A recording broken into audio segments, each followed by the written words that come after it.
barang dengan RM100.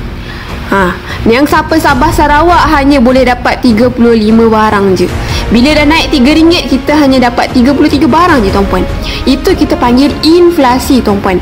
RM100 nilai kita makin mengecil.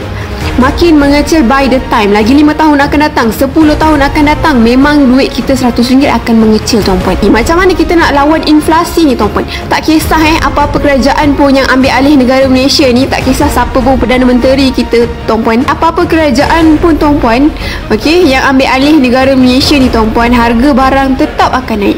Harga minyak tetap akan naik. Harga petrol, harga apa-apa je lah, semua barang tetap akan naik. Itu kita panggil sebagai inflasi. Buatlah apa-apa macam mana pun kawalan ekonomi kan, harga barang by the time memang akan naik, tuan-puan. Okey. Kalau kedai Eco Shop pun dari RM2 jadi RM2.40. Sekarang jadi RM2.60. Kan, RM2.60 boleh dapat berapa barang sahaja. Dengan RM100 tu jumlah barang kita berkurang, tuan-puan. Daripada RM100 RM2.40 kita boleh beli 41 barang. Okey. Nanti bila 14 April harga barang Eco Shop jadi RM2.60, tuan-puan, kita hanya dapat beli 38 barang dengan RM100. Yang siapa Sabah Sarawak hanya boleh dapat 35